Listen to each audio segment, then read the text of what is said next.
ఈ రోజుని సుగాలి ప్రీతి కేసు విషయంలో ఆమె తల్లి పార్వతి గారు, జడా శ్రావణ్ కుమార్ గారు, పవన్ కళ్యాణ్ గారి మీద అనేక ఆరోపణలు మీడియా వేదికగా చేస్తూ ఉన్నారు. ఈ కేసులో న్యాయం చేయలేదని, మొదటి సంతకం పెడతారని ఇట్లాగే ఎన్నో ఆరోపణలు చేస్తూ ఉన్నారు. ఈ రోజుని 2017 ఆగస్టు 19వ తారీఖున ఈ సంఘటన జరిగింది. మొట్టమొదటిసారిగా అనుమానాస్పద కేసు కింద నమోదైతే Kattamanchi Ramalinga Reddy residential high school hostel నందు ఈ సంఘటన జరిగితే ఆ కరస్పాండెంట్ గారిని అలాగే ఆ వారి పిల్లల్ని కూడా ఇందులో నిందితులుగా పోస్ట్ మార్టం ఆధారంగా నిందితులుగా చేర్చి హత్య చేయబడినట్టుగా వారి మీద సెక్షన్ ఏదైతే క్రైమ్ నెంబర్ 2221/2017 సెక్షన్స్ 302, 201 సెక్షన్ల ప్రకారం పోక్సో SC/ST అట్రాసిటీ కేసుల కింద నమోదు చేయడం జరిగింది. ఇది స్పెషల్ ట్రిబ్యునల్ కోర్టులో ఉంది, పోక్సో ట్రిబ్యునల్ కోర్టులో కర్నూలులో. దాని తర్వాత పవన్ కళ్యాణ్ గారి దగ్గరికి ఈ విషయం రాగానే పవన్ కళ్యాణ్ గారి పోరాటం వల్ల ఆ రోజునే ఆయన చేసిన పోరాటానికి 2020 ఫిబ్రవరి నెలలో జీవో నెంబర్ 37 వైసీపీ ప్రభుత్వం సిబిఐ ఎంక్వైరీ కండక్ట్ చేయడం జరిగింది. సిబిఐ ఎంక్వైరీ కండక్ట్ చేసి ప్రభుత్వం నిధులు ఇవ్వకపోవడం వల్ల 4 సంవత్సరాల పాటు అది జాప్యం జరిగింది.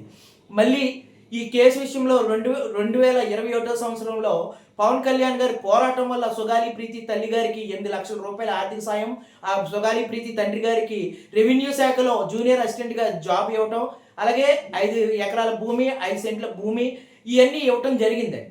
ఈ రకంగా అన్ని రకాల నష్టపరిహారం ఇవ్వడం జరిగింది. అలాగే సిబిఐ ఎంక్వైరీ జరిగింది. ఇదన్నీ పవన్ కళ్యాణ్ గారి పోరాటం వల్ల కాదండి. ఈరోజు మీడియా వేదికగా రాష్ట్రంలో అనేక సంఘటనలు జరుగుతూ ఉన్నాయి. కానీ ఈ సంఘటనే రాష్ట్ర వ్యాప్తంగా ఒక సంచలనం సృష్టించే విధంగా పవన్ కళ్యాణ్ గారు ప్రతిష్టాత్మకంగా తీసుకుని అనేక మీడియా వేదికగాను అలాగే పవన్ కళ్యాణ్ గారు పెట్టినటువంటి అనేక సభల్లో మాట్లాడబట్టే కదండి ప్రభుత్వం నుంచి ఆర్థిక సాయం వచ్చినా అలాగే సిబిఐ ఎంక్వైరీ చేసినా జరిగింది. సిబిఐ ఎంక్వైరీ 4 సంవత్సరాలు గత ప్రభుత్వంలో జరగకపోతే ఆ సిబిఐ ఎంక్వైరీ జరిగిన నాటికి అక్కడ సిబిఐ ఎంక్వైరీ ఎస్పీ గారు రఘురామ్ రాజన్ గారు ఇందులో ఎవిడెన్స్ లేదు, బాధితులు ఆరోపిస్తున్నటువంటి ఆరోపణలకు తగ్గట్టుగా అందులో ఎవిడెన్స్ లేదని హైకోర్టుకు స్పష్టం చేశారు. ఇది హైకోర్టు అలాగే పోక్సో కోర్టు చట్ట పరిధిలో ఉన్నటువంటి కోర్టు అంశాల్లో ఉన్నటువంటి ఈ అంశాల మీద జడా శ్రావణ్ కుమార్ గారు ప్రజల్ని తప్పుదారి పట్టించి పవన్ కళ్యాణ్ గారి మీద బుర్ర చల్లుతున్నారు. పోనీ ఈ కేసు విషయం వదిలేండి, ఈ కేసుని అడ్డం పెట్టుకుని తన రాజకీయ ఉనికి చాటుకోవడానికి సుగాలి ప్రీతి తల్లి గారిని ఒక ఆయుధంగా వాడుకుని ఈ రకంగా అల్లర్లు సృష్టించాలని చెప్పి ఆయన ఒక పన్నాగంతో ఉన్నారు. లేకపోతే ఆయన కూడా మాజీ న్యాయమూర్తి, ఒక అడ్వకేటు, ఆయన కూడా దీన్ని హైకోర్టులో న్యాయం జరగకపోతే దీన్ని సుప్రీంకోర్టులో వేయచ్చు కదా.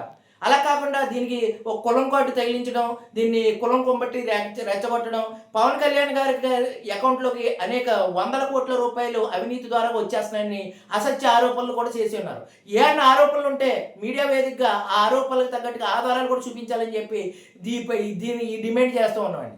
ఎందుకు పవన్ కళ్యాణ్ గారి మీద మీరు టార్గెట్ చేశారు? మీ రాజకీయ ఉనికి లేకపోతే ప్రతిపక్షాలతో చేతులు కలిపి మీరు ఏదైనా మైలేజ్ సంపాదించుకోవాలనుకుంటే సంపాదించుకోండి. కానీ మీకంటూ ఒక గౌరవప్రదమైనటువంటి స్థానం, గౌరవ గుర్తింపు సమాజంలో ఉన్నాయని మర్చిపోవద్దు.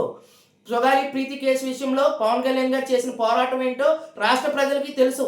ఆ కుటుంబానికి నష్టపరిహారం జరిగినా లేకపోతే సిబిఐ ఎంక్వైరీ జరిగినా ఏది చేసినా సరే అది పవన్ కళ్యాణ్ గారి పోరాటం అని చెప్పి బలబుద్ధి మేము చెప్తున్నాం.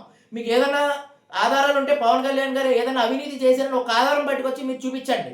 అంతేగాని మీరు కావాలని రాజకీయ పబ్బం గడుపుకోవడానికి ప్రజలు తప్పుదోవ పట్టించే విధంగా మీరు తప్పుడు వీడియోలు ప్రచారం చేస్తే మటుకి అది ఖచ్చితంగా మేము ఖండిస్తూ ఉన్నాం. సుగాలి ప్రీతి గారికి న్యాయం చేయమని అధికారంలోకి వచ్చినప్పుడే డీజీపీ గారిని అలాగే హోంమంత్రి గారిని ఆదేశించడం జరిగింది. గత ప్రభుత్వంలో కూడా సిబిఐ ఎంక్వైరీ వేయాలని చెప్పి కేంద్రానికి కూడా లెటర్ రాసింది కూడా పవన్ కళ్యాణ్ గారే. ఇంత కృషి చేసినటువంటి పవన్ కళ్యాణ్ గారు అది న్యాయ వ్యవస్థ పరిధిలో ఉంది. న్యాయస్థాన పరిధిలో ఉన్నప్పుడు ఎవిడెన్స్ని ఎవరు చేయాలండి? సిబిఐ ఇన్వెస్టిగేషన్ చేసింది, పోలీస్ వ్యవస్థ ఇన్వెస్టిగేషన్ చేసింది. అక్కడ ఇన్వెస్టిగేషన్ పారదర్శకంగా జరగకపోతే మరి ఒక ఇన్వెస్టిగేషన్ చేయమని చెప్పి హైకోర్టులో చేయకపోతే సుప్రీంకోర్టుకు వెళ్ళాలి తప్ప దీంట్లో న్యాయ వ్యవస్థ పరిధిలో ఉన్న విషయాన్ని పవన్ కళ్యాణ్ గారి మీద వ్యక్తిగత విషయానికి రుద్దడం ఏంటి? వ్యక్తిగతంగా ఆయన వ్యక్తిగత విషయాలను మాట్లాడటండి. ఈ కేసు విషయం మాట్లాడుతూ మీడియా మీటింగ్ పెట్టి ఆయన వ్యక్తిగత విషయాలు మాట్లాడుతూ ఉన్నారు. జడా శ్రావణ్ కుమార్ గారు కానీ పార్వతి గారు ఏం మాట్లాడుతున్నారు? ఆ రోజునే పవన్ కళ్యాణ్ గారు మీ ఇంటికి రాలేదా? ఇలాగ రాష్ట్రంలో అనేక పోక్సో కేసులు జరుగుతూ ఉన్నాయి. కానీ మీ కేసుకి ఇంత వెయిటేజ్, ఇంత గొప్పగా ప్రజల్లోకి ఎలా వెళ్ళింది? పవన్ కళ్యాణ్ గారు తీసుకోలేదండి. ప్రతి చోట కూడా సుగాలి ప్రీతికి న్యాయం జరగాలని చెప్పి నిందితులు శిక్షలు పడాలని చెప్పి అనేక సందర్భాల్లో మాట్లాడిన సందర్భాలు కూడా ఉన్నాయి. అధికారంలోకి రాగానే అదేవిధంగా డీజీపీ గారికి హోంమంత్రి గారికి ఆదేశాలు ఇవ్వటం జరిగింది.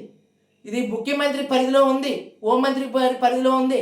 విచారణ అనేది వాళ్ళు చేయాలి. వాళ్ళు చేసినటువంటి విచారణ వాళ్ళు చేశారు. అలాగే సిబిఐ ఎంక్వైరీ చేశారు. ఇన్ని చేసినప్పటికీ కూడా న్యాయ వ్యవస్థ పరిధిలో ఉన్న కేసుని తీసుకొచ్చి నిందితులకు శిక్షలు వేయలేదంటే పవన్ కళ్యాణ్ గారు ఏమన్నా న్యాయమూర్తి అండి? న్యాయమూర్తులైనా సరే నిందితులకు శిక్షలు వేయాలంటే సరైన ఆధారాలు ఉండాలి. అర్థం బద్ధం లేని ఆరోపణలు చేయడం, ప్రతిపక్షాలతో చేతులు కలపడం, ఈ రోజుని పవన్ కళ్యాణ్ గారు మీద ఏదో విధంగా బురద జల్లాలని చెప్పి ఇటువంటి తప్పుడు వీడియోలు చేసి ప్రజల్ని తప్పుదారి పట్టిస్తున్నారు. దీన్ని ఖండిస్తూ ఉన్నాం.